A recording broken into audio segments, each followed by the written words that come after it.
Hey guys, it's Tamisha with Toolbox Divas, and today I'm going to show you how to make a multifunctional toy box that is a bench and converts to a desk. Alright, let's get dirty.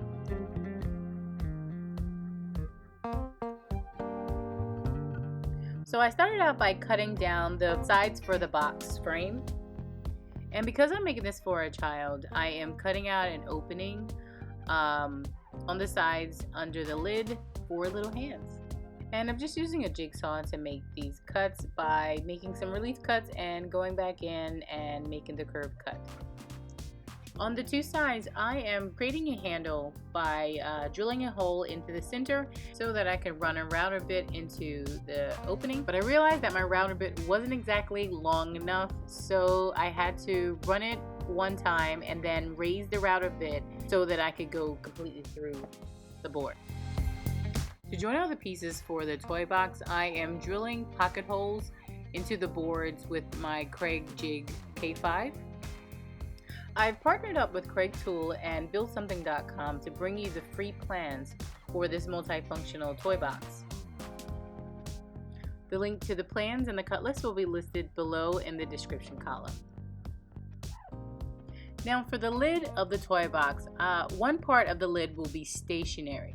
This is where the back of the bench will rest. It's important when building this project that you always make sure that all of the sides of the toy box are square. In order to make the hinges flush with the bench, I am using my palm router to notch out the opening for the hinge.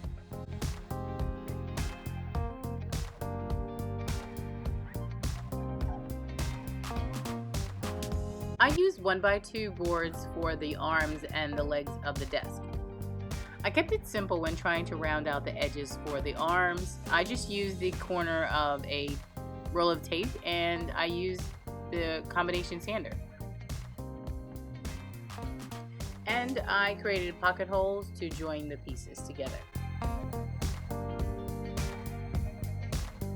Okay, here's where I got a little creative. So for the backrest, or i.e. the top of the desk, I didn't have enough paper, so I took two pieces and taped it together. But using the paper, I was able to trace out the angle for cutting the backrest. I wanted to make it slightly curved. So by folding it together and cutting it once, I was able to create the same curve on both sides. And then I taped it to the board and cut out the curve using a jigsaw. And then I cleaned up the rough ends with an orbital sander. Once I had the arms attached to the backrest, it was time to attach it to the toy box base. It helps to have a second pair of hands at times when attaching this, or a large clamp. Using a screw or a hex cap screw like this that's not fully threaded works best for the pivotal point. So I placed it and a washer in between each point and secured it with a 1/4 inch nut. To lock the arm in place, I use a simple eye bolt. You can easily use a threaded rod with a star knob. However, I kept it simple and maintained the eye bolt. And I think it works great. So with the desk finished, I filled the holes with some wood putty and I attached a lid support. You don't want the lid to slam on a child's hand. For this, you only need one lid support in the middle, but what I realized quickly was with the lid support, the lid of the toy chest wasn't closing fully. So I fixed that with some magnetic catches. I routed the edges with a roundover bit on a palm router and smoothed down any rough edges with a sander. Then I primed and painted the toy box and decorated it with these really cute decals that I found on Amazon. And y'all, this turned out so adorable. Look at it. Look at the little bear.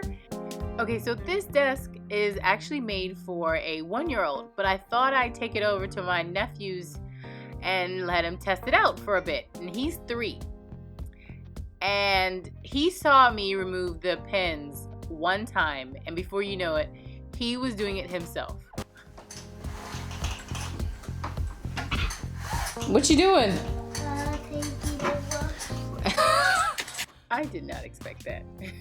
Okay guys, so I hope you enjoyed this tutorial. Please hit that thumbs up button and subscribe to this channel.